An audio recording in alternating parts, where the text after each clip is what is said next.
Estamos propondo um recomeçar para a igreja. Desde que eu voltei também das férias, no terceiro domingo de janeiro, eu tenho trazido o desafio de pensarmos no recomeço. Em recomeçar. Um recomeçar não significa fazer coisas novas. Muitas vezes significa voltar a fazer aquilo que um dia fez sentido, aquilo que um dia te deu ânimo, te deu coragem, e por N fatores a história foi trazendo aos seus descaminhos, e nós nos perdemos, e a ideia é estarmos nos voltando novamente, buscando recomeçar. Os 3 últimos anos, podemos até afirmar, foram anos muito difíceis, anos de rupturas, anos de afastamento, anos de perda, de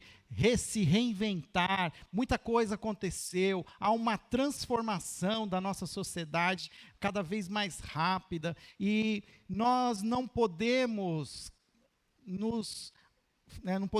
de alguma maneira frear esse nosso caminhar com Jesus, mas nós precisamos continuar seguindo em frente a uma vida que precisa ser vivida. E esse final de semana eu estava assistindo a um desenho da Netflix, lá do Monstro do Mar, e eles sempre repetiam assim: quem não se arrisca a viver, quem não se arrisca a morrer, não sabe o que é viver. E na verdade, algo importante, que é exatamente isso. Nós precisamos continuar seguindo em frente, muitas vezes por causa de medo, de dúvida, e às vezes até um saudosismo. Nós ficamos presos a algumas memórias, mas é necessário caminhar. E assim nós fomos caminhando.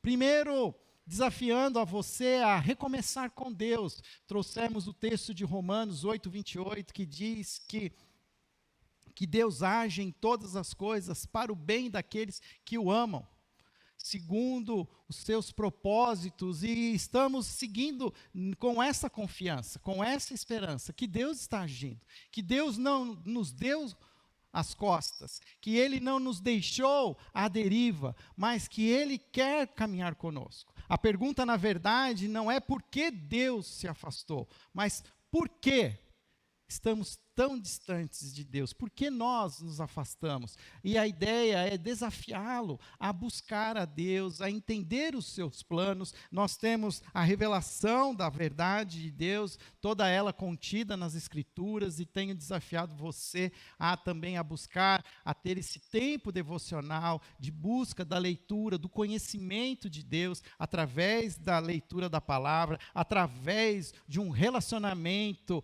pela oração, e assim entender o que Deus quer e deseja de você. Terminando o feriado do carnaval, nós vamos entrar naquela época que são os 40 dias que antecedem a Páscoa, e nós vamos trazer para a igreja um desafio também devocional, de propormos para que, como igreja, a gente também vista na nossa vida devocional. Nós estamos propondo um movimento para, a partir da quaresma, desses 40 dias que antecedem a Páscoa, nós também adquirimos esse hábito de buscar a Deus e de sermos também impactados pela sua palavra. Então, nós vamos continuar trabalhando nesse desafio do recomeçar com Deus. Semana passada, falamos um pouco mais também do recomeçar em família. Primeiro grande grupo que Deus sonha e propõe e cria, não é a igreja. Antes mesmo da igreja ser imaginada por Deus, Ele sonhou com a família. O que nós vamos ver em Gênesis é uma criação de uma família, de um homem, de uma mulher, de uma proposta de vida, de multiplicação, de filhos, de legado, de transformação, e isso tudo é algo que a gente precisa retomar. Vejo hoje que nós estamos muitas vezes muito machucados nas nossas próprias famílias, estamos muitas vezes decepcionados, e nós colocamos algumas expectativas muito altas, e elas provavelmente não vão acontecer. Então nós precisamos também recomeçar, mas sem desanimar, sem abandonar o nosso chamado. Eu tenho alguns chamados, tenho o chamado de ser o marido da Daniela, o pai da Henrique, o pai da Marina, eu sou o filho do Ismael, filho da Marinês, e eu preciso cumprir esse chamado. Nós temos esse chamado de sermos família, e nós queremos como igreja desafiá-lo, e vamos continuar falando mais sobre o viver em família. Citei uma frase que eu aprendi na igreja onde eu cresci e me desenvolvi ministerialmente. Essa frase, ela aparecia em todos os informativos da igreja. Uma igreja só é forte à medida que os seus lares forem fortes. E isso é verdade, isso é fato. O que me dá a autoridade de estar aqui hoje é aquilo que eu tenho plantado no meu lar, aquilo que eu tenho colhido no meu lar, hoje me dá a autoridade para estar aqui à frente. E essa autoridade, ela é dada a todos nós, ela é dada a você cumprir o seu papel como homem, como mulher, como marido, como esposa, como pai, como filho. Enfim, nós precisamos seguir em frente. É um desafio? É um desafio, mas é preciso recomeçar. Hoje, eu quero terminar essa trilogia desafiando a nós recomeçarmos como igreja. Se o primeiro passo é recomeçar com Deus, o segundo passo é recomeçar em família, o terceiro passo é recomeçar como igreja. Infelizmente, existe já uma geração mais nova que não olha para a igreja como algo essencial. Algo que faz parte da sua agenda, algo que precisa ser vivido. Existe hoje uma geração que a igreja, se sabe-se que ela existe, ela é uma opção, mas não é algo essencial. E eu preciso aqui ensinar a você e recordar com você que nós temos esse desafio de recomeçar como igreja, e ao recomeçar como igreja, entender que a igreja é parte essencial do chamado do cristão. Quando Jesus morre na cruz, ele morre na cruz, e nós vamos daqui a pouco trazer isso à memória através da ceia do Senhor, ele tem um papel de trazer à adoção os filhos de Deus que estão distantes. E ao trazer esses filhos e filhas para junto do Pai, há um coletivo, há um ajuntamento, há uma nova multidão de pessoas que vai ser conhecido como igreja. Igreja, a palavra em grego, ela é transliterada como ajuntamento, é pessoas. Igreja nunca foi 4 paredes, igreja nunca foi um prédio. Hoje, até por causa até da nossa história, nós identificamos as igrejas pelos seus espaços físicos, mas igreja nunca foi tijolo, nunca foi um edifício. Igreja sempre foram as pessoas. Mas pessoas são difíceis. Existe uma frase que conta a lenda que um dia foi citada pelo Russell Shedd, eu não sei, mas diz que igreja é como a arca de Noé. A gente aguenta o cheiro forte que tem dentro, porque lá fora está acontecendo um dilúvio. Mas faz sentido, faz muito sentido. Porque se dentro das nossas famílias a gente já tem as nossas controvérsias, existem os nossos conflitos, as nossas decepções, imagina então num segundo ajuntamento de pessoas diferentes, de pessoas que vêm com uma outra cultura, que vêm de uma outra família, que vêm de uma outra história. A chance de dar errado é muito maior. E o fato é que 2000 anos depois, nós vemos hoje muitas pessoas que ao invés de estarem sendo curadas pela igreja, estão sendo feridas pela igreja. E eu estou falando aqui de igreja no sentido universal. A igreja, que é a união, o conjunto de todas as pessoas salvas em Cristo Jesus. Essa igreja universal, ela se reflete de uma maneira local. Localmente, nós temos aqui essa comunidade, esse núcleo local que se reúne como igreja, que se denomina Primeira Igreja Batista de Campinas. Mas nós precisamos sempre entender essa dinâmica local, mas também a dinâmica universal. Nós somos parte de um só corpo, nós somos parte de um grupo. Quando chegar na reunião final de todos os santos salvos em Cristo Jesus, não vai haver um espaço destinado só aos batistas, não vai haver um espaço destinado só aos pentecostais, à Assembleia de Deus. Vamos estar todos reunidos e vamos ficar admirados pelos que talvez eu e você excluímos. E vamos talvez até falar assim, não acredito, você aqui. Por isso, é muito oportuno pensarmos sobre recomeçar. É muito oportuno fazermos isso no primeiro domingo do mês, quando celebramos a ceia do Senhor. Um dos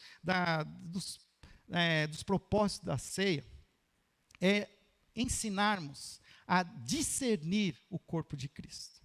Discernir o corpo de Cristo é a gente entender que quando estamos celebrando a ceia, nós estamos tendo que entender que esse memorial nos ajuda a ver uma dinâmica invisível, que é a igreja. Tanto que uma das únicas proibições para que você participe da ceia, não é se você já tomou a ceia no culto das 9, ou se você tem problema com glúten, alguma coisa assim. O único impedimento para participar da ceia é se você tem algo contra o seu irmão. Então, uma pessoa que às vezes nem sabe o que é a ceia, nunca fez um compromisso público de batismo, se ela toma a ceia, a própria ignorância dela a livra de qualquer malefício, mas a Bíblia é clara que o Senhor pesa a mão sobre aqueles que tomam a ceia do Senhor, sendo que estão em crise com outras pessoas da igreja. E é um dos únicos textos em que a Bíblia, inclusive, fala de possível doença física, sendo acometida àqueles que se sentem em paz para celebrar o seu relacionamento com Deus, mas não tem paz nenhuma com os outros irmãos em Cristo. Por isso, eu quero convidar você a abrir a sua Bíblia no texto de 1 Coríntios, capítulo 12. 1 Coríntios, capítulo 12, é um texto que Paulo usa para ilustrar a dinâmica da igreja. E ele usa uma metáfora extremamente criativa e que de fácil entendimento. Ele usa a figura do corpo. Ele compara o corpo humano com a igreja. E 1 Coríntios, capítulo 12, a partir do verso 12, nós vamos ver ali 3 características desse corpo de Cristo. A primeira característica, ele vai falar sobre a unidade do corpo. A segunda característica, ele vai falar sobre a diversidade do corpo. E uma terceira característica, ele vai falar da mutualidade do corpo. Nós vamos caminhar vendo uma característica de cada vez. Por isso, vamos ler juntos 1 Coríntios capítulo 12, do verso 12 ao verso 13. Diz assim: ora, assim como o corpo é uma unidade, embora tenha muitos membros, e todos os membros embora tenha muitos membros, e todos os membros, mesmo sendo muitos, formam um só corpo, assim também com respeito a Cristo, pois em um só corpo todos nós fomos batizados em um único Espírito, quer judeus, quer gregos, quer escravos, quer livres, e a todos nós foi dado beber de um único Espírito. A primeira marca dessa igreja, que se é entendida através do corpo, é entender a sua unidade. O que significa unidade? que é um corpo só. Não é o meu corpo, não é o seu corpo, mas é o corpo de Cristo. E essa unidade, ela se faz pela sua cabeça, que é Cristo. Então, aquilo que nós somos como igreja, nós não somos porque nós queremos, mas porque Cristo quer. Aquilo que a igreja faz, não é o que eu quero, nem o que você quer. A igreja, muitas vezes, ela escolhe um sistema de governo local, que inclusive existe até o sistema de governo democrático, através das assembleias, onde a maioria ganha. Mas isso ainda não não ilustra a unidade, porque na unidade só existe uma vontade, a vontade de Cristo. Assim, nós somos um só corpo, e o que nos une nesse um corpo? E aqui eu quero que você expanda o seu entendimento para entender que nós estamos olhando agora assim a Igreja Universal, que é formada por todos os crentes, salvos em Cristo Jesus. Passei agora de manhã com meu pai e com a minha mãe, nós passamos aqui na Andrade Neves, e lá até minha mãe falou assim, aqui ó, Catedral da Bênção, essa igreja é do fulano de tal? Se ela é do fulano de tal, eu não sei, mas que ela faz parte do corpo de Cristo, ela faz parte do corpo de Cristo. Todas as igrejas, a reunião de todos os salvos em Cristo Jesus, pertence a um só corpo, o corpo de Cristo. Lógico, nós temos que entender que nem todos que estão membros numa organização religiosa são salvos em Cristo Jesus. Mas de uma maneira, genérica, eu tenho que entender. E o que nos une? O texto diz... O Espírito Santo, ele fala sobre o Espírito Santo logo no início do capítulo 12, através da manifestação dos dons, mas ele deixa claro aqui, pois em um só corpo todos nós fomos batizados em um único Espírito. Todos nós fomos batizados, podemos usar uma outra expressão, selados. Somos enchidos por um mesmo Espírito. Esse Espírito, ele é o mesmo para judeus, para gregos, escravos, quer livres. A todos nós foi dado de beber um único Espírito. Existe, então, uma unidade, apesar de toda a multiplicidade de seres humanos. Um corpo místico, mas também visível. Um corpo que se enxerga. O ano passado, aqui na Expo Dom Pedro, fizeram um congresso de pastores. E o tema era unidade. Talvez um dos maiores desafios que nós como igreja temos é viver essa unidade. Porque se já é difícil vivermos unidos, em unidade local, imagina em unidade com os nossos outros irmãozinhos. É difícil. A gente tem muita dificuldade, mas saiba uma coisa. A unidade, ela é fundamental para a propagação do Evangelho. Vou falar de novo. A unidade, ela é fundamental para a propagação do Evangelho. O cristianismo é a primeira religião que uniu os povos, uniu culturas. Uniu escravos, uniu os livres, uniu judeus, samaritanos, gentios, gregos, romanos. É a primeira vez que a história é contada como um universo de pessoas que são unidos. E quando Jesus ora no Getsêmani pelos seus discípulos, tem uma hora que ele ora por nós, os que ainda haveríamos de crer. Eu acho linda essa oração. Se você acha que Jesus nunca orou por você, você precisa revisitar essa oração de Jesus no Getsêmani, porque ele ora por mim e por você. Sabe que ele ora? Ele ora assim, Pai, oro para que eles sejam um, assim como eu sou um com o Senhor, com o Pai. 2023 anos depois, a gente sabe o quanto isso é difícil. Passadas as eleições, se tem algo que saiu manchado, não foi a direita, não foi a esquerda, mas foi o Evangelho de Cristo. Porque a gente aqui é família, a gente se resolve. A gente pode até ficar bravo, chateado, passa um tempo, mas depois vai, Deus tem que falar que tem que se reconciliar, a gente acaba obedecendo, se reconcilia. Mas e aqueles que ainda não foram alcançados? Eles estão vendo as nossas dinâmicas, os nossos movimentos.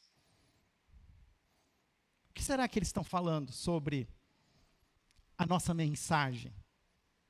Observando a nossa prática. Por isso a unidade ela é fundamental para a propagação do evangelho. Mas essa unidade, ela não pode também se tornar uma uniformidade. Isso não significa que todos nós temos que ser iguais. Que todos nós temos que fazer as mesmas coisas. Porque, a partir do versículo 14, o texto fala também que nesta unidade há diversidade. E no verso 14, o texto continua dizendo: o corpo não é feito de uma só membro, mas de muitos. Se o pé disser, porque não sou mão, não pertence ao corpo. Nem por isso deixo de fazer parte do corpo. E se o ouvido disser, porque eu não sou olho, não pertence ao corpo, nem por isso deixa de fazer parte do corpo. Se todo o corpo fosse olho, onde estaria a audição? Se todo o corpo fosse ouvido, onde estaria o olfato? De fato, Deus dispôs cada um dos membros no corpo, segundo a sua vontade. Se todos fossem um só corpo, onde estaria o corpo? Assim, há muitos membros, mas um só corpo. Duas coisas importantes aqui que nós precisamos entender que faz parte dessa diversidade do corpo. No corpo de Cristo não pode existir competição. No corpo de Cristo não existe competição. Porque quando a gente olha para o corpo humano, que Paulo traz a nós a ilustração, ele está dizendo o seguinte assim, que adianta o olho ser o mais importante? Porque o olho não sobrevive sem a função daqueles órgãos não visíveis. Que importa a mão se não existe os pés para dar suporte para que a mão alcance? E isso é muito interessante porque parece que nós somos muito competitivos e caímos em dois complexos. Ou caímos num complexo de superioridade ou num complexo de inferioridade. Ou nós achamos que eu sou mais importante que o meu irmãozinho, minha irmãzinha, ou eu acho que o meu irmãozinho, minha irmãzinha é mais importante que eu. E o que a Bíblia está deixando claro aqui é que não existe superioridade de um membro em detrimento do outro, e ao mesmo tempo não existe inferioridade. Versículo 21, o olho não pode dizer à mão, não preciso de você, nem a cabeça pode dizer aos pés, não preciso de vocês. Ao contrário, os membros do corpo, que parecem mais fracos, são indispensáveis. E os membros que pensamos serem menos honrosos, tratamos com especial honra. E os membros em que nós são indecorosos, são tratados com decoro especial. Enquanto os que em nós são decorosos, não precisam ser tratados de maneira especial. Mas Deus estruturou o corpo, dando maior honra aos membros que dela tinham falta, a fim de que não haja divisão no corpo, mas sim que todos os membros tenham igual cuidado uns pelos outros. Percebe que é importante, e agora eu peço que você faça o exercício de olhar para a nossa comunidade local, para a nossa igreja. Que todos nós temos um chamado, temos um papel. Fazemos parte desse corpo e Deus quer nos usar da maneira como nós somos, com as nossas habilidades, com as nossas histórias. Posso estar aqui hoje sendo o porta-voz da palavra, mas eu continuo precisando ser edificado por vocês, porque onde eu sou fraco, eu preciso da sua força. E às vezes alguém na nossa comunidade sofre, recebe é confrontado por algo que venha de alguma maneira, abalar a sua própria fé. E uma experiência que talvez eu não tenha passado, eu posso dizer para a pessoa, eu imagino que você passou, eu posso entender. Mas faz toda a diferença quando é um outro irmão que talvez nunca trouxe a palavra, mas chega para ele e fala assim: olha, eu sei o que você está passando, eu já passei por isso. Por isso nós não podemos menosprezar a nossa vocação, o nosso chamado, nem as nossas histórias, nem as nossas dores.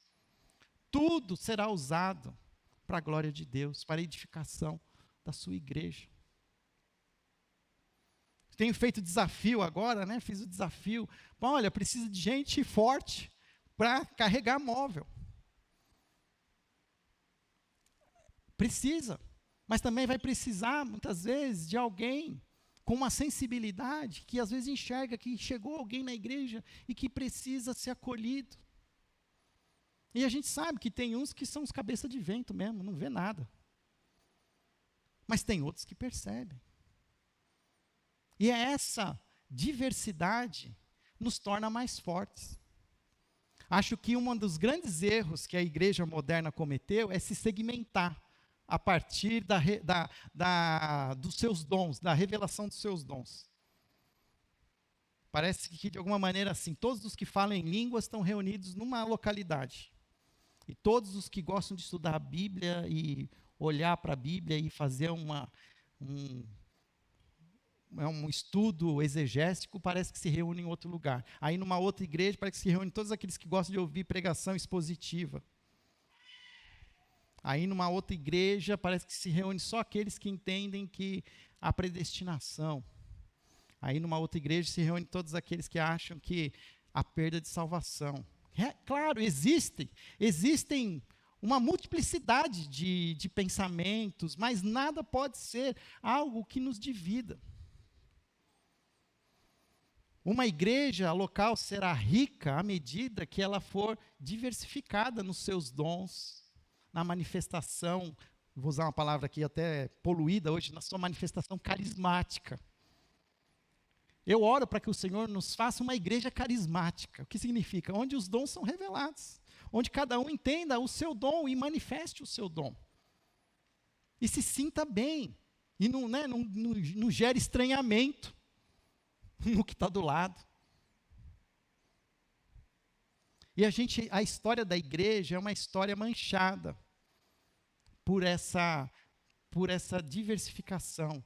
Quem foi já a Minas Gerais conheceu as igrejas barrocas. Existia a igreja dos brancos, existia a igreja dos escravos, existia a igreja de nos fulano de tal. Aí o dono da fazenda tinha a sua própria igreja. São histórias da igreja que precisamos olhar e, ao recomeçar, não cair nessas mesmas equívocos.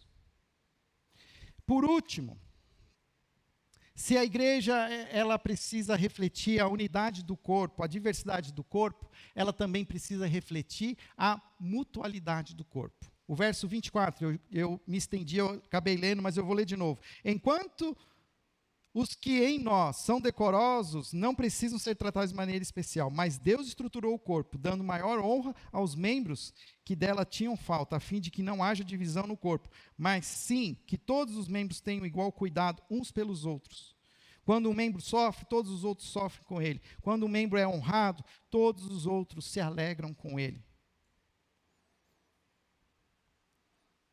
Há 10 dias atrás, teve o sepultamento da Isabela, a filha do pastor Sérgio e da Gislene, que todos nós fomos impactados com a notícia trágica da sua morte. O sepultamento foi em Hortolândia, e eu fui lá. E uma das falas de um pastor que foi usado por Deus para ministrar a palavra, ele citou esses versos. E ele falava assim para o Sérgio: Sérgio, nós somos um só corpo. Hoje, todos nós que estamos aqui, estamos chorando com você. Será que nós temos essa habilidade, essa sensibilidade de entender que a necessidade do outro irmão é, de alguma maneira, uma responsabilidade minha? Não estou falando aqui que nós somos responsáveis pela solução, mas nós somos responsáveis pelo caminhar junto, por repartir as cargas uns com os outros. E se nada for possível fazer, chorar com os que choram. Mas também alegrar com os que se alegram. Celebrar as vitórias do irmão. Infelizmente, o nosso coração é um coração contaminado pelo pecado. Nós invejamos o nosso irmão. Nós ficamos incomodados com o sucesso. E ainda jogamos a culpa em Deus.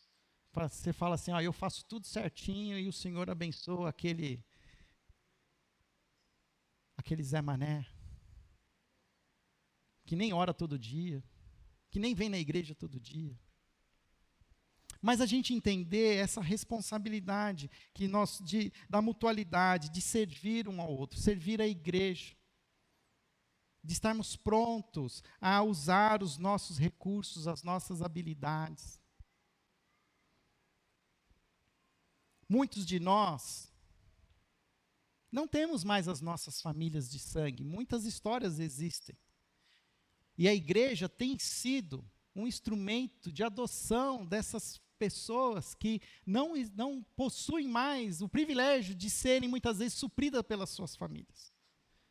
Qual é um dos grandes desafios e uma das maiores expressões que Deus, Jesus e as Escrituras promovem, assim como sinal de que somos filhos de Deus? É a nossa atenção às viúvas e aos órfãos, aos que estão descobertos, aos que perderam seus vínculos familiares. Estamos cuidando das nossas viúvas. Eu acho que em nenhum outro momento na história dessa igreja existem tantas viúvas em nossa igreja como nos últimos 3, 4 anos. Quem são os órfãos da nossa comunidade? E órfãos aqui, às vezes, são jovens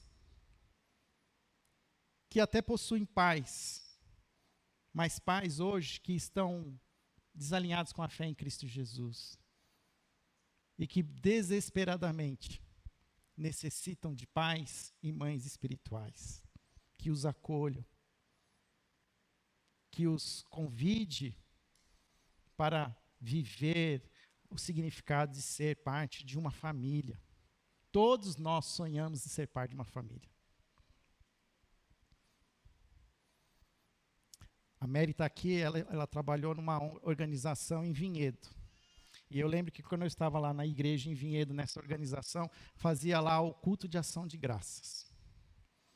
E fazia o dia de ação de graças com as crianças dessa organização que trabalhava com contraturno escolar. E falava para essas crianças assim, para elas fazerem ação de graça, escrever, fazia até uns desenhos de árvore, punha as folhinhas. Agradeça, para que vocês agradecem? 90% daquilo que eu li, eles agradeciam pelas famílias, pelo seu pai, pela sua mãe. E quando você sabe da história do pai, você sabe que o pai é um omisso, a mãe é uma inconsequente, mas eles continuam amando. A igreja precisa amar essa nova geração. Precisa acolhê-los. Por que a igreja hoje não é mais essencial para essa nova geração? Porque eles não veem que a igreja, de alguma maneira, tem algo para supri-los. O que eles buscam, eles estão, talvez, tentando buscar no mundo. E nós, a igreja, precisamos estar atentos. Não só isso, não só aos jovens, mas também aos mais velhos, os que viveram antes de nós, aqueles que construíram esse espaço. Precisamos estar atentos às suas necessidades. É um tremendo desafio. Mas a nós é chamado viver a igreja, recomeçar como igreja. Necessitamos uns dos outros. Temos que respeitar uns aos outros. Devemos nos simpatizar uns com os outros. O nosso cristianismo, a nossa fé em Cristo Jesus, ela deve ser maior que a nossa visão política. Aquilo que eu creio em Cristo Jesus precisa ser maior do que aquilo que eu defendo como movimento político, ideológico, que seja. Nós não podemos fazer distinção dentro da igreja. Precisamos respeitar uns aos outros. No passado, a nossa polêmica era respeitar os times de futebol uns dos outros. Agora nós estamos num outro nível. Nós estamos no nível da política. Devemos nos simpatizar uns com os outros. Simpatizar tem a ver de você se conectar com aquela pessoa e entender, muitas vezes, que ela talvez ainda não é uma pessoa madura o suficiente. Mas eu recuo, eu caminho mais uma milha. Eu vou em frente, mas hoje a gente está muito cansado. Aí, até as redes sociais, elas nos ensinaram a ferramenta cancelar, desconectar. No WhatsApp a gente arquiva, né? Você não precisa nem excluir a pessoa, você põe ela numa pasta de arquivo lá, ela pode mandar o que ela quiser, que você não está vendo nada, né? Deixa lá. Aí você volta no arquivo, um dia tem 120 figurinhas, mensagens de bom dia. São nossos irmãos, somos nossas irmãs.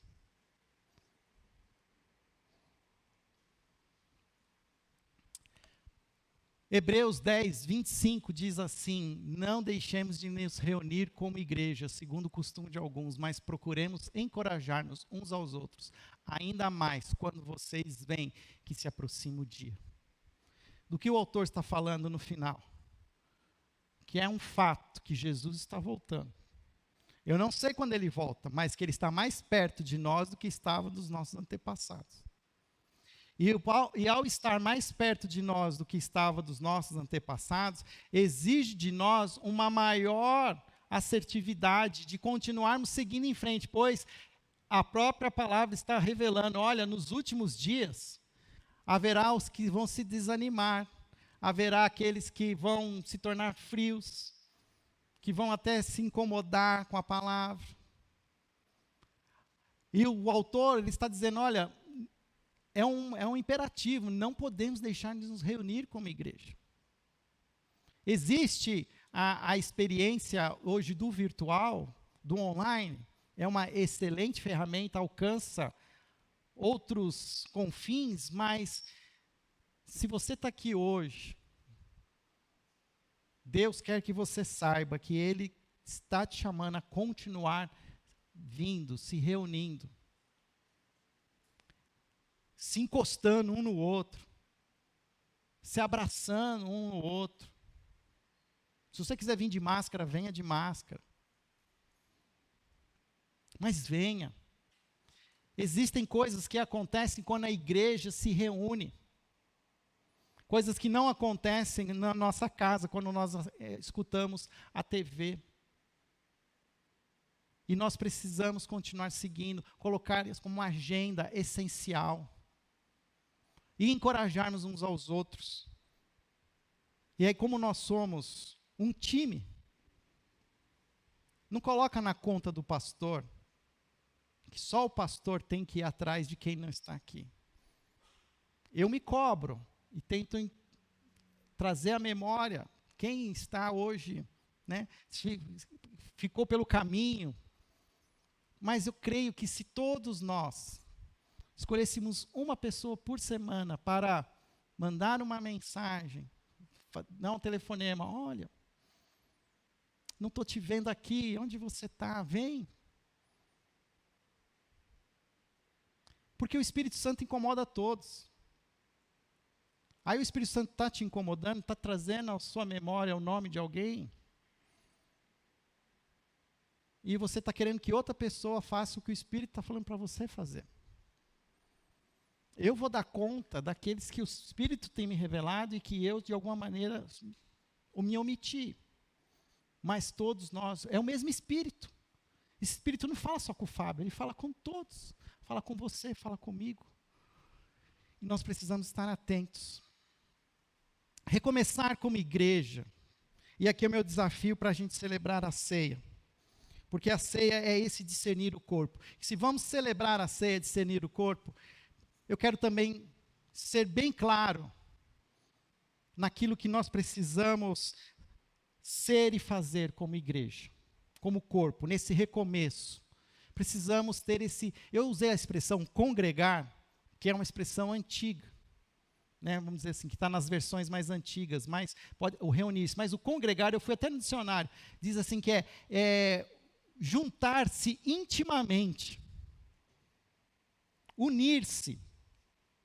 E aí tem os antônimos de congregar. O antônimo, né, o contrário de congregar é desagregar. Então, a primeira tarefa é não desagregar, a segunda tarefa é congregar. Vamos congregar, vamos estar juntos. Temos tido opções de cultos às 9 horas da manhã com os hinos. Tem sido um tempo gostoso. Temos a opção do culto das 10h30, temos a opção do culto das 19 horas. Servir, eu tenho feito o desafio do serviço. Servir não só na ação social. Ontem teve uma reunião com voluntários do Primeira Kids, e eu sei que um dos gargalos que a gente tem hoje é esse cuidado com as crianças. Servir na recepção, nessa atenção, nesse cuidado, na conexão. Homens, servir no estacionamento, ser o nosso cartão de visita. O primeiro bom dia que alguém recebe, o primeiro boa noite. Lembre que somos uma igreja, nós estamos recebendo as pessoas em nome de Cristo e já começa lá no estacionamento ou aqui do lado. E a gente precisa de homens que nos ajudem. Precisam de pessoas para estar dando suporte técnico. É tão bom, né, quando não tem microfonia, quando o som funciona.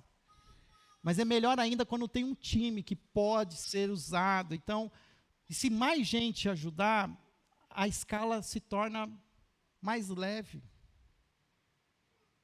É preciso, e eu estou aqui insistindo, sirvam nas áreas técnicas da igreja, sirvam nas áreas pastorais da igreja. Quer conversar comigo? Converse com o Rodrigo, Marco, vamos fazer um exercício de dons, te ajudar a se achar. A questão do ofertar, do dizimar, é parte do recomeçar. Não, como você quer ser abençoado pela igreja, se você também não subsidia a igreja? É um fato. Precisa de recursos, é uma organização que precisa ser suprida. E se você não se sente à vontade para participar da vida financeira da igreja, eu questiono também se você se sente à vontade de caminhar conosco. Por isso, é importante, eu quero falar mais, durante esse ano, nós vamos recomeçar e voltar a esses temas. Vamos falar sobre essa questão da generosidade do serviço, mas vamos também compartilhar. Vamos falar das coisas boas, daquilo que você tem entendido com quem está ao seu redor, com as pessoas que estão ao seu lado. Ontem um amigo do Henrique dormiu em casa e a gente levou ele de volta. E eu falei para ele, o Henrique, né, falou, olha, a gente tem um encontro de jovens. Se você tiver vontade de ir, você fala com o Henrique. Eu atravessei. Passei por cima do Henrique, passei. Mas eu preciso falar, é preciso falar. As pessoas estão desesperadas. Meu irmão voltou da Europa. E em Portugal, ele falou assim para mim, Fábio, existem cartazes onde está escrito assim, em Lisboa, você quer amaldiçoar alguém? Você quer que algo aconteça de ruim? E aí você puxa lá, tem um telefone, tem uma bruxa, tem um feiticeiro. O mal está se oferecendo, a igreja que é o corpo de Cristo não pode se omitir. Jesus foi aquele que caminhou de povoado em povoado, de cidade em cidade. Agora Cristo ressuscitou e subiu aos céus. E Ele deixou a sua igreja. Aí Jesus será visto se a igreja for vista. É muito pequeno ainda aquele banner que a gente pôs lá. Quem já foi para São Paulo, já viu que alguns edifícios agora fazem aqueles telões de LED? Quem passa em Valinhos tem aquele Dalben lá, tem um painel de LED. Eu falei, esse painel de LED tinha que estar aqui na igreja. Para quem passa aqui na Andrade Neves saber que aqui existe um espaço. A gente precisa se expor, compartilhar, alcançar. Lembra que eu falei que para o próximo domingo é um dia especial? Porque domingo que vem eu quero promover de manhã, no culto das 10h30, o que eu vou chamar do Dia da Visão. Terça-feira eu subi no telhado da igreja e tirei essa foto aqui. Não tirei essa foto para mostrar aqui, na verdade eu subi na igreja porque eu precisava ver o telhado e o Zé Siqueira subiu comigo. E ele falou assim que quem sobe não cai, que quem cai não pode subir. Então, se bem que depois eu olhei daqui e lá, eu achei que eu não devia ter subido. Mas eu tirei uma foto aqui olhando a Andrade Neves, a Baixada. Olha como você enxerga longe. Nós precisamos ter essa visão, nós precisamos enxergar longe, aonde nós queremos ser como igreja. Essa igreja que chegou até aqui, atravessou um século. Como ela vai poder atravessar o próximo século se Cristo não voltar? Por que nós estamos aqui? O que nós vamos fazer? Então, nós vamos juntar esse recomeçar com Deus, recomeçar em família, recomeçar como igreja, e eu vou trazer para você a nossa visão, o que nós queremos ser como igreja. Então, é muito importante que você esteja aqui no próximo domingo. E aí você vem à noite para a minha festa surpresa de aniversário. Mas é o nosso desafio. Recomeçar. E eu quero convidar você para recomeçar comigo, celebrando a ceia. Depois de tudo que você ouviu, eu creio que esse Espírito Santo, que me une a você, ele falou algo ao seu coração. E eu tenho certeza do que ele está falando a você, tem algo a ver com tudo aquilo que eu falei aqui hoje. E o meu desafio é que, ao comer do pão, você se sinta assim em paz, de que aqui é o meu lugar, é aqui onde eu quero crescer como um membro da família de Cristo, é aqui que eu quero que os meus filhos tenham uma formação espiritual, é aqui que eu quero servir, é aqui que eu quero amar, é aqui que eu quero compartilhar, porque nós temos um ano inteiro pela frente. E com certeza, nós teremos aflições. Com certeza, seremos impactados por más notícias. Mas se estivermos juntos, eu tenho certeza que nós conseguiremos passar juntos por essas provas.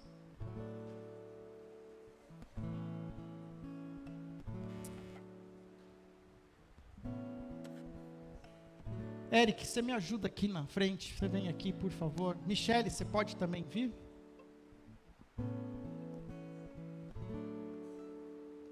Cauã, vem você também. Marina, você vem também?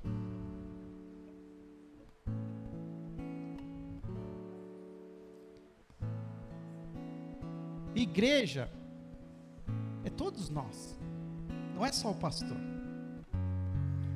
Igreja é Jesus e nós. Todos somos chamados a ser parte da igreja de Cristo. Não tem ninguém aqui melhor que ninguém. Não tem aqui o bonzão. Aqui está todo mundo no mesmo. E eu vou fazer até uma coisa aqui. Eu vou pisar no mesmo chão que vocês, porque eu não sou digno. Ninguém é digno. Todos nós pisamos no mesmo chão. E nós vamos celebrar a ceia. Ora, vocês são o corpo de Cristo. E cada um de vocês, individualmente, é membro desse corpo. Assim, na igreja, Deus estabeleceu Primeiramente apóstolos, em segundo lugar profetas, em terceiro lugar mestres, depois os que realizam milagres, os que têm dons de curar, os que têm dons de prestar ajuda, os que têm dom de administração e os que falam diversas línguas. São todos apóstolos? Não. São todos profetas? Não. São todos mestres? Também não. Têm todos o dom de realizar milagres? Têm todos os dons de curar? Falam todos em língua? Não. Todos interpretam? Entretanto, busque com dedicação os melhores dons. Ao comer hoje do pão, busque discernir através do Espírito Santo o seu chamado como parte do corpo de Cristo. Eu quero aqui desafiá-lo a orar por isso. Que nós possamos ter aqui um problema bom de recursos humanos. Temos pessoas que precisam servir, que precisam ministrar, que precisam amar. E a gente vai precisar achar lugar, espaço para todos nós. Porque todos nós somos chamados para sermos o corpo de Cristo. Este é o meu pão, que é dado em favor de vocês. Comam em memória de mim.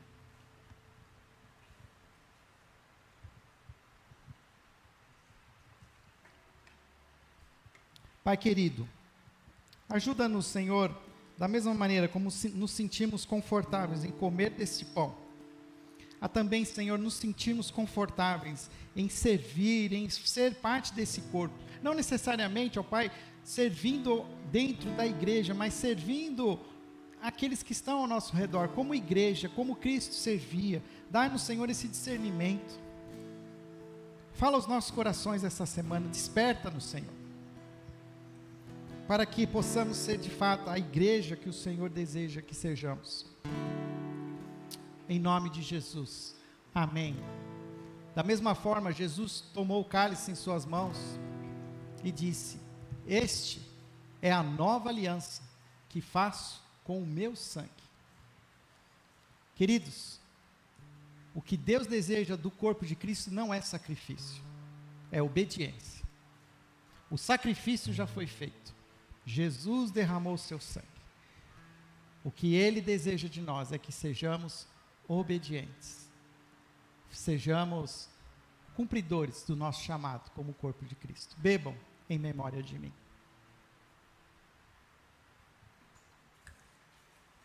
Obrigado, Senhor, por este domingo, por esta manhã, pela ministração que o Senhor trouxe a nós. Ajuda-nos, Senhor, a nos tornarmos mais sensíveis à Tua igreja. Senhor, faz renascer em nós a paixão pela igreja. Eu creio que muitos aqui hoje estão também, Senhor, ressentidos com a igreja, machucados. Mas não quero, Pai, aqui falar que este é o lugar de cada um, mas que o Senhor nos chamou para fazer parte da igreja de Cristo. Que cada um aqui encontre o seu lugar nesta igreja, nessa grande família. Ajuda-nos, Senhor, a sermos, Senhor, temos essa unidade, mas também valorizar a diversidade. E ao mesmo tempo, estarmos prontos para dedicarmos uns aos outros. Essa é a nossa oração, em nome de Jesus. Amém.